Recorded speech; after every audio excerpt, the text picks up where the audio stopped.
Oke, langsung saja guys. Film berawal di sebuah studio film kisah ini pun dimulai dengan seorang artis terkenal bernama Rajesh Kapoor yang kita sebut saja si Otong. Otong yang sedang melakukan syuting untuk film yang diperankannya. Yaitu diawali dengan dialognya dan lemparan jaket yang diterima baik oleh pria bernama Omi Prakash Makijah. Kita sebut saja Asep. Mengawali sebuah tarian dan nyanyian Asep yang mendapatkan jaket tersebut. Dalam khayalan yang merasa sedang menjadi seorang superstar. Dia mencoba keberuntungannya agar bisa membawa pulang jaket yang ada di tangannya itu dengan polosnya. Namun sayang beribu sayang. Penata kostum yang melihatnya menunggu Asep dan meneriakinya untuk mengembalikan jaketnya. Kemudian sahabat yang memiliki nama Papu kita sebut saja Entis. Entis meyakinkannya dengan mengatakan bagaimana seorang pemabuk bisa mengenal superstar seperti dirinya itu. Selanjutnya ketika mereka akan ngopi, Entis yang sangat percaya pada impian sahabatnya itu mengungkapkan pendapatnya jika kau memang memiliki modal untuk menjadi superstar, seperti gaya, model rambut, wajah, dan bakat. Tapi ada satu hal yang mengganggu dari dirinya, yaitu namanya yang sangat buruk. Menjelaskan untuk menjadi seorang superstar namanya harus diubah menjadi Asep Vaksin dan buang nama belakangnya yang aneh itu. Bahkan, aku juga membandingkannya dengan nama Rajesh Kapoor alias Otong yang sangat keren. Karena Otong adalah nama pahlawan dari India. Asep yang mendengar penjelasannya setuju untuk merubah namanya. Tetapi ibunya tidak akan menyukai apa yang telah dilakukan setelah itu. Ibunya memberitahu arti dari nama Om Prakash yaitu Dewa Cahaya sedangkan Makijah adalah nama untuk mengusir seekor lalat. Kemudian ibunya berdoa untuknya agar ia berhasil menjadi seorang superstar. Akan tetapi Asep yang masih kesal mengatakan kalau dirinya sulit untuk menjadi bintang terkenal. Jika masih memakai Makijah pada namanya. Dia tidak ingin menjadi seperti ayah dan ibunya yang hanya berprofesi sebagai seniman kecil.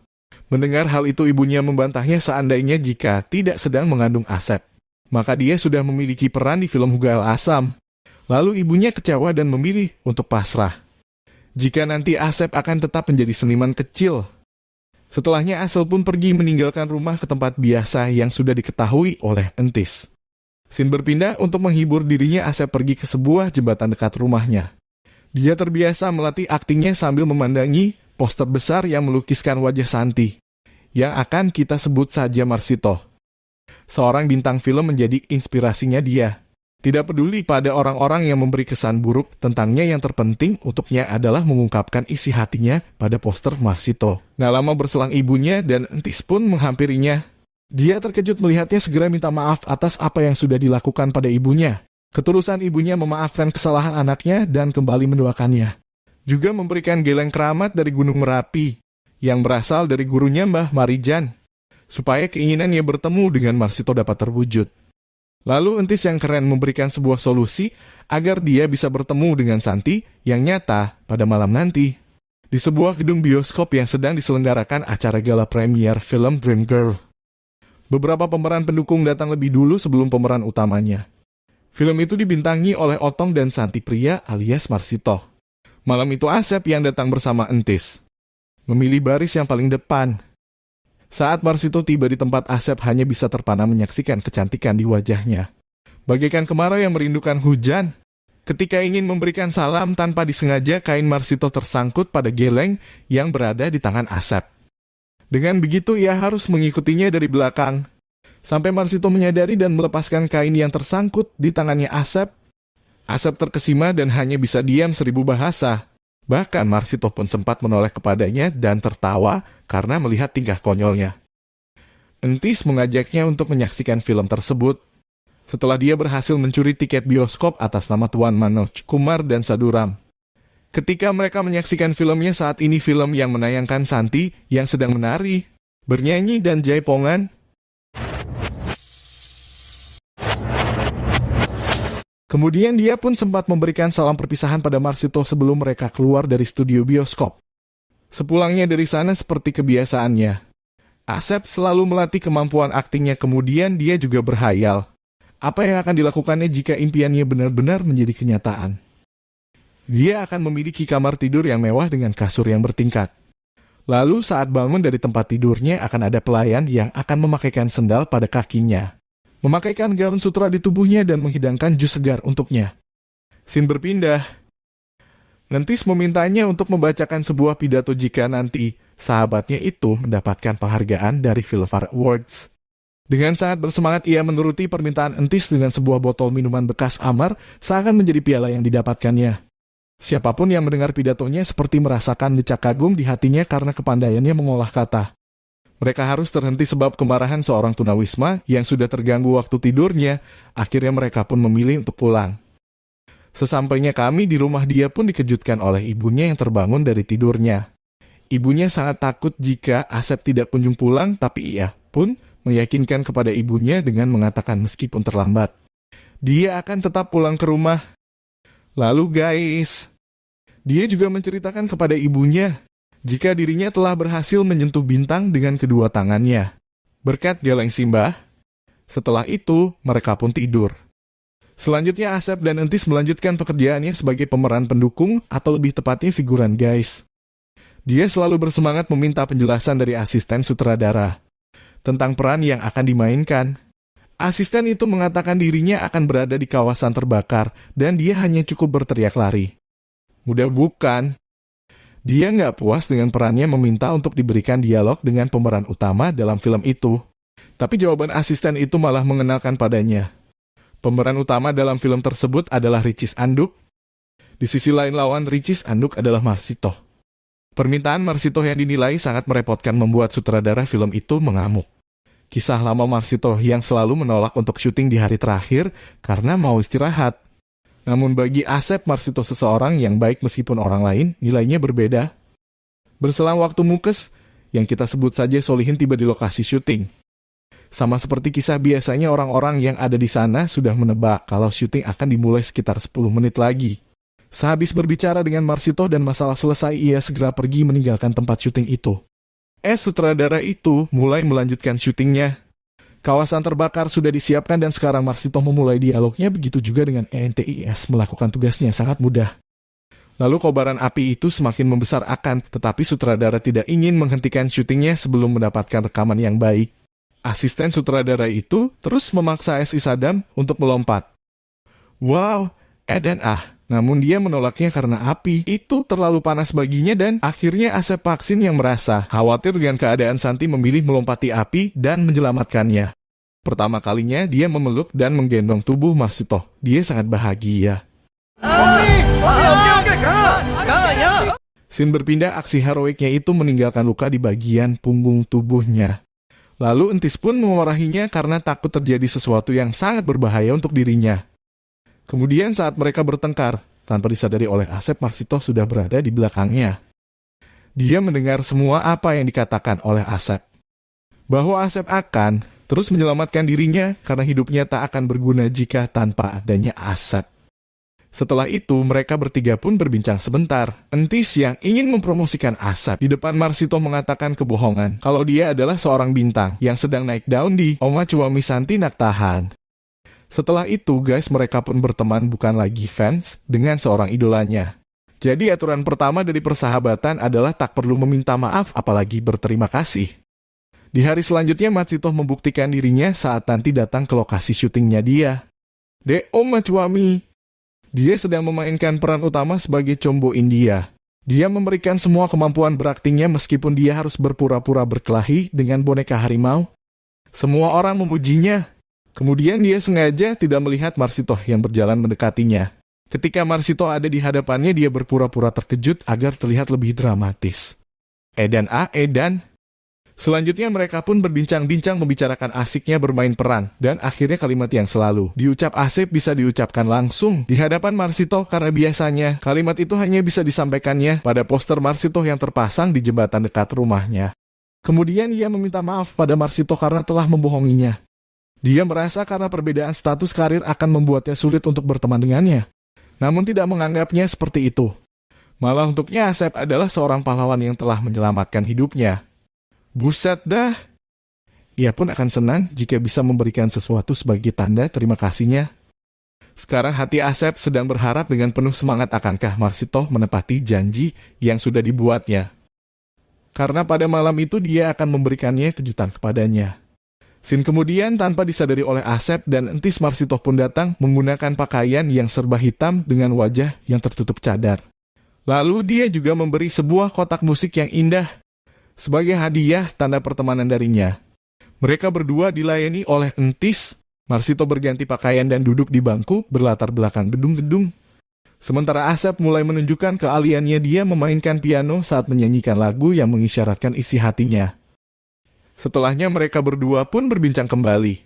Sebelum Marsitoh memutuskan untuk pulang, Asep menyampaikan pesan padanya, kalau arti kebahagiaan dalam hidupnya adalah dirinya. Orang yang paling dicintai di seluruh dunia. Gombal-gombal. Tapi menurut Marsitoh, cinta dari semua orang itu takkan cukup. Terkadang dia hanya perlu satu cinta yang tulus. Marsitoh pun pergi meninggalkannya untuk meminta cinta dari orang yang ada di hatinya. Sin berpindah ke lokasi syuting sebuah film. Karena Asep yang membuat kesal, sutradara akhirnya marah syuting dihentikan. Lalu Asep manfaatkan waktu itu mengajak Entis untuk mengunjungi tempat Marsitoh yang sedang syuting di lokasi yang sama. Ketika sampai di sana, sikap dingin pun diberikan oleh Marsitoh saat mereka bertemu dengannya. Asep yang penasaran pada perubahan sikap Marsitoh. Dia pun mengikuti kemana Marsitoh pergi. Namun dia harus mencuri kesempatan karena petugas keamanan rumah yang dimasuki oleh Marsitoh sempat menahannya. Saat di dalam rumah itu, Asep yang mencari keberadaan Marsitoh, dia mendengar keributan di samping ruangan yang telah dimasukinya itu. Kemudian guys, melalui lubang angin dia mengintip akan apa yang terjadi. Dan ternyata di ruangan itu terdapat Marsitoh dan Solihin yang sedang bertengkar. Mungkin saya Solihin ingin menikahi Putri Hospital ditentang oleh Marsitoh karena dialah istri sah dari Solihin. Mereka sudah menikah hampir 2 tahun dan publik belum mengetahuinya. Marsitoh juga tidak peduli lagi dengan uang $40 yang sudah diinvestasikan oleh Mittal untuk filmnya itu. Sekarang yang terpenting baginya adalah dia bisa dianggap sebagai istri dari Solihin.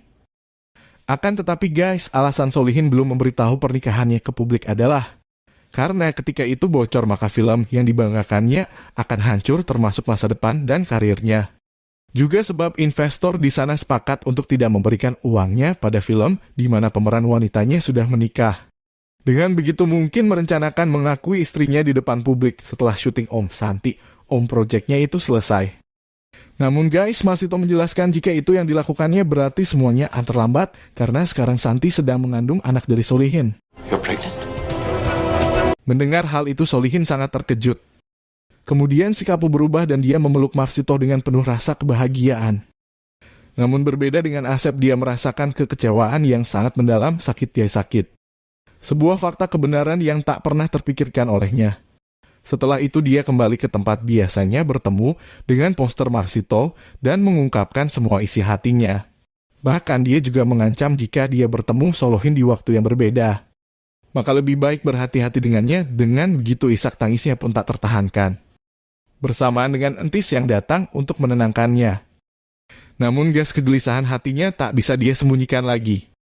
Ketika dia ingin mengembalikan kotak musik yang pernah Marsitoh berikan kepadanya, dia bertemu dengan yang datang Solihin juga Marsitoh ke tempat yang sama, yaitu sebuah rumah dengan lantai yang indah yang akan dijadikan tempat untuk lokasi syuting Om Santi Om. Selanjutnya kemudian Solihin menjelaskan rencananya yang akan menggelar pesta pernikahannya dengan Marsitoh di rumah tersebut.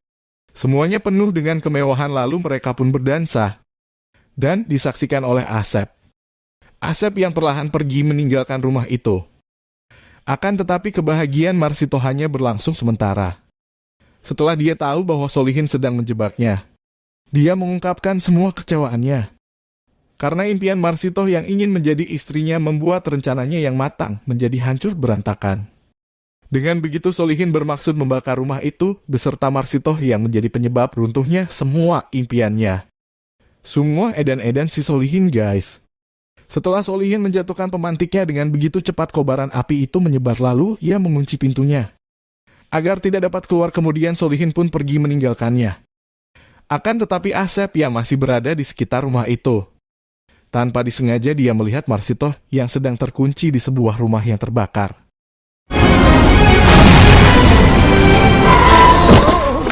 Tuan Raja Kapur alias si Otong membawanya ke rumah sakit. Di sana dia sempat mendapatkan pertolongan pertama. Di sisi lain guys, istri dari Otong sudah berhasil melahirkan bayi laki-laki dan dalam waktu yang bersamaan. Nyawa Asep juga menghilang dan Asep wassalam. Singkat cerita 30 tahun. Setelah menceritakan putra dari superstar, Raja Otong yang diberi nama, panggilan Jainuddin sedang berulang tahun di hari itu. Lalu impian Jainuddin sama persis dengan impian dahulu Asep. Tapi karena kekayaan orang tuanya, dengan mudah dia bisa memiliki kasur yang bersusun. Pelayan memakaikannya sandal, mengenakan gaun seperti pangeran, dan menyajikan jus buah yang sangat segar untuknya. Setelah itu, dia menemui fansnya yang sudah berkumpul untuk sekedar melambaikan tangan pada mereka. Dari gerakan tangannya, mereka melihat ada tanda luka bakar di bagian tangan kanannya. Lalu guys, ayahnya yang tahu hari itu adalah hari ulang tahunnya, memberikan selamat kepadanya. Kemudian kegiatannya di hari itu adalah syuting. Dengan sutradara muda ketika dia sampai di sana. Saudara itu menceritakan ini lanjutan dari filmnya. Akan tetapi Jainuddin yang tak suka dengan ceritanya itu mengubahnya dengan menambahkan lagu tentang rasa sakit seseorang yang dikolaborasikan dengan musik disco. Dari awal syuting dimulai semuanya masih berjalan baik, juga sangat menikmati tariannya. Namun tanpa diberitahu tiba-tiba api menyala sebagai hiasan gambar video. Lalu Jainuddin memiliki fobia api, langsung merasakan sakit kepalanya. Ia pun terjatuh dari atas panggung dan meminta berkemas untuk pulang. Setelah itu, sebelum masuk ke dalam mobil, ibu hamil sudah tua menganggap Jainuddin adalah anaknya. Dia memintanya untuk segera pulang. Namun Jainuddin yang merasa tidak mengenal ibu itu meminta pengawal untuk menyingkirkannya. Kemudian kegiatan anak orang kaya terkadang bikin naik darah. Sama seperti Jainuddin yang meminta Anwar untuk menyiapkan syuting film Hero dalam waktu 1 hari. Selanjutnya permintaan itu dikabulkan oleh Anwar. Keesokan harinya bersama Jainuddin dia pergi ke lokasi syuting yang sangat spesial. Karena seluruh bangunan di sana sudah habis terbakar. Dan kabarnya 30 tahun yang lalu pernah terjadi bencana yang besar di sana yang membuat sebuah film gagal untuk dikerjakan. Sekarang Jainuddin bersama kru film menjadi orang yang pertama kali menggunakan tempat itu sejak 30 tahun yang lalu mulai terbengkalai. Namun ketika mobil mereka sampai di sana, Jainuddin sedikit mengingat percakapan yang pernah terjadi di lokasi itu. Scene berpindah, syuting pun dimulai. Ia akan berperan melindungi semua wanita. Ketika syuting berjalan, tiba-tiba hujan pun turun. Para pemain dan kru film meneduh di setiap bangun di lokasi tersebut. Begitu juga Jainuddin yang diundang masuk lewat pintu yang tiba-tiba terbuka di salah satu bangunan itu. Saat ia berada dalam, dia membuka satu ruangan yang memutar kembali kenangan waktu Matsito dan Solihin sedang bertengkar. Lalu dia melihat seorang pria di lubang angin yang mirip sekali dengan dirinya.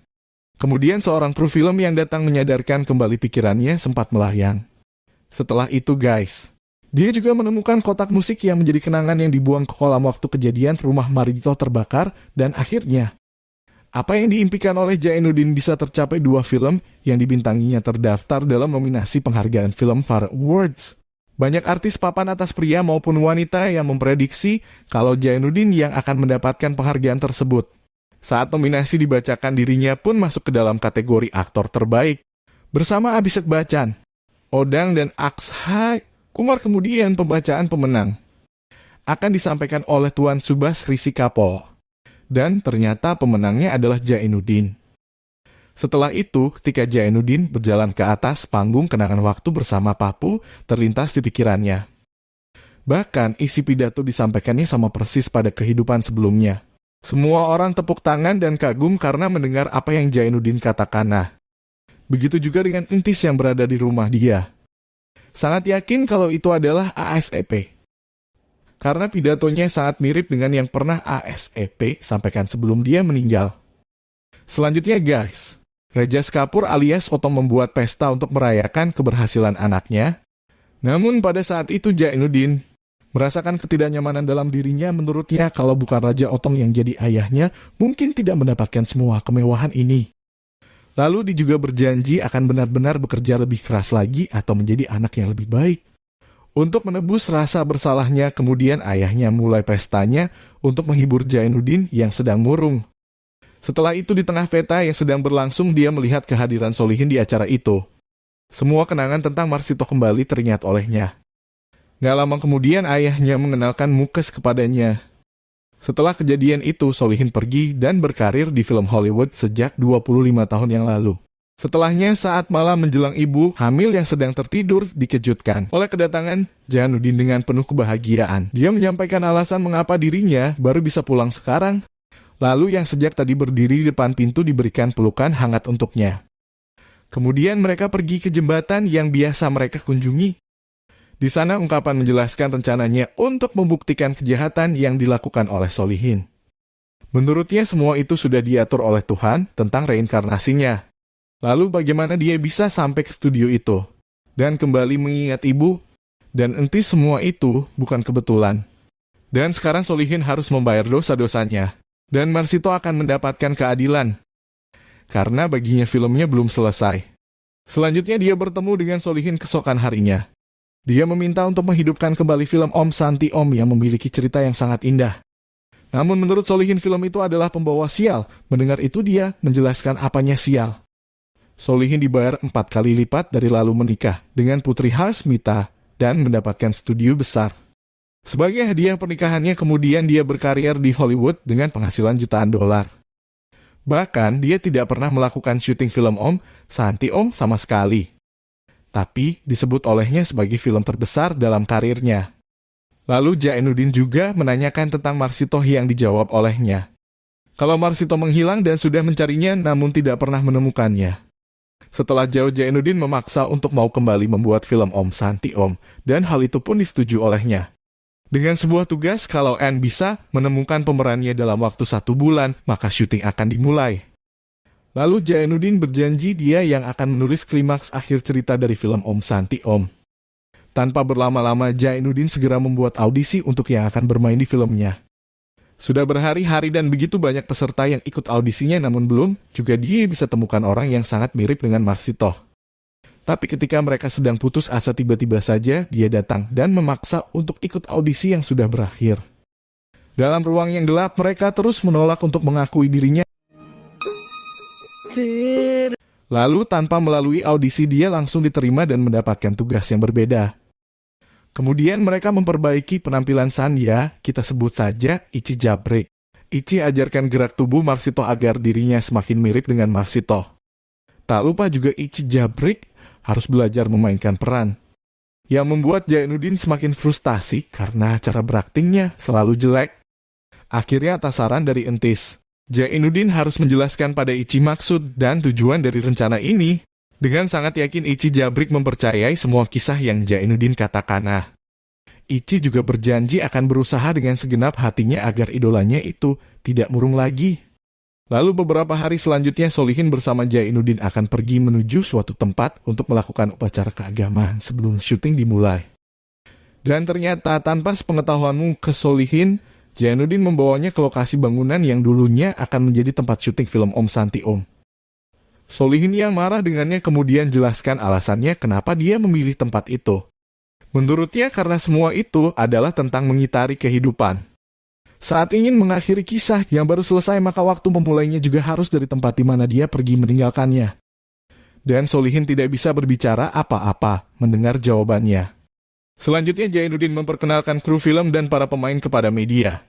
Ketika dia memanggil Dolly yang akan menjadi pemeran Marsito, mata Solihin terpana keindahan tubuhnya. Tak bisa menyembunyikan ketertarikan hati padanya. Jainuddin memperhatikannya mengkonfirmasi jika hal itu akan menjadi senjata untuk rencana selanjutnya. Setelahnya dia menghubungi Entis dan memastikan kesiapan ibunya untuk melakukan rencana yang sudah mereka buat. Kemudian saat mereka akan masuk ke dalam studio tempat syutingnya, tiba-tiba Solihin dikejutkan dengan seorang ibu yang sudah tua. Yang menyampaikan sebuah pesan peringatan yang amat penting padanya, wajah menjadi sangat tegang lalu saat mereka masuk ke dalam studio. Solihin kembali terkejut dengan apa yang dia lihat seluruh lantai dan bangunan sangat mirip dengan apa yang dulu pernah ia bentuk. Selanjutnya acara inti pun akan dilaksanakan. Harus memecahkan kelapa yang sudah disiapkan. Tradisi di sana mengatakan kalau kelapanya tidak pecah dengan sekali pukulan maka sesuatu yang buruk akan terjadi lalu sebanyak 3 kali. Scene berpindah di mana Jainuddin menjelaskan kepada media, film ini dibuat kembali untuk memberikan penghargaan kepada Marsito dan untuk memberikan penghormatan. Ichi diminta untuk menyalakan lilin yang sudah disiapkan, namun rencana yang disiapkan oleh Entis dipastikan akan gagal. Karena alat untuk memercikan api dan dipasang di belakang foto Marsito terlepas kabelnya. Akan tetapi tiba-tiba foto Marsito terbakar dengan sendirinya sebelum Entis memperbaiki alat itu. Karena kejadian itu membuat Solihin kembali dalam kenangan Marsito yang terkunci di dalam bangunan yang terbakar. Setelah itu Entis bersama yang lainnya diingatkan oleh Jainuddin kalau rencana besarnya akan terjadi esok hari. Kemudian syuting di hari pertama pun dimulai. Rencananya akan mengirimkan pesan melalui ponsel Dolly dan memintamu untuk bertemu dengannya di ruang make-up sendirian. Lalu di ruangan itu akan ada Ichi Jabrik dengan wajah yang tertutup dan membiarkan Solihin untuk masuk ke dalam ruangannya.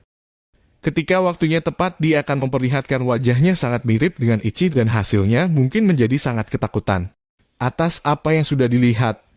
Belum kabur dan Jainuddin dan tim yang ada di sana menghampirinya dan mengecek ruangan make-up itu. Tapi ruangan itu kosong dan tidak ada siapa-siapa. Sejak saat itu Solihin tak mau lagi datang ke lokasi syuting. Namun saat dirinya bersama Jainuddin mengecek setiap scene film yang dikerjakannya, hanya memanfaatkan kesempatan itu untuk kembali menghadirkan bayang-bayang Marsito di matanya. Saat film diputar sekali, Ichi Jabrik tampak di sela-sela adegan. Oke, saya mau lihat itu kembali, sangat ketakutan, bahkan dia berpikir akan kembali ke Amerika. Lalu, Jainuddin menahannya karena hanya dengan mengatakan kalau 2 hari lagi adalah hari peluncuran musik filmnya. Dan dengan terpaksa ia tak jadi pergi. Karena Jainuddin mengancamnya kalau tidak akan melanjutkan film itu. Dengan begitu dia kan jadi gembel di jalanan. Di hari peluncuran musik film Solihin sudah benar dating. Lalu disambut dengan Jainuddin kedatangannya dengan menyanyikan lagu soundtrack untuk filmnya. Di tempat lain Ichi Jabrik juga melakukan tugasnya, ia pun mulai mengganggu Solihin dengan menyanyikan lagu soundtrack untuk filmnya. Di tempat lain Ichi Jabrik juga melakukan tugasnya, ia pun mulai mengganggu Solihin dengan menampakkan diri di mana-mana. Solihin yang melihatnya mendapatkan bukti yang sangat valid. Lalu saat ia terus berlari dan membawanya ke tengah lantai bangunan, tiba-tiba lampu gantung yang ada di atas kepalanya terlepas dari cengkramannya dan mengenai kepalanya hingga dia terjatuh dot. Setelah itu, Solihin yang tahu rencana Jainuddin balik menyerangnya balik. Dia mempertanyakan apa kamu akan memenjarakannya dengan sebuah pengadilan yang harus mendengarkan sebuah cerita reinkarnasinya. Atau seseorang harus membawanya mengakui kejahatan. Dengan cara menyerupai semua penampilan Marsito. Mendengar hal itu Jainuddin dan Entis sangat terkejut, lalu Entis meminta pada Anwar untuk memanggil Ichi Jabrik. Tapi pintunya terkunci rapat dan membuatnya tak bisa keluar dari ruangan. Selanjutnya guys, Solihin menjelaskan pengadilan itu butuh bukti nyata dan sampai hari ini mayat Santi belum juga ditemukan. Selalu dengan sombongnya dia mengatakan tanpa bukti itu bahkan Tuhan sekalipun tidak bisa menyentuhnya. Kemudian tanpa mereka sadari Ichi sudah berada di belakang Solihin tanpa mempedulikan mereka. Ichi terus berbicara dan menceritakan kejadian setelah bangunan itu habis terbakar. Dia mengatakan setelah api padam Solihin kembali ke bangunan itu. Lalu dia menemukan Marsito yang masih bernafas. Kemudian yang dilakukan adalah membawanya dan menguburnya hidup. Strip hidup. Solihin yang ketakutan mengacungkan pistol ke arah Ichi. Saat mau menembakkan peluru keduanya, Ichi melarang untuk membunuhnya.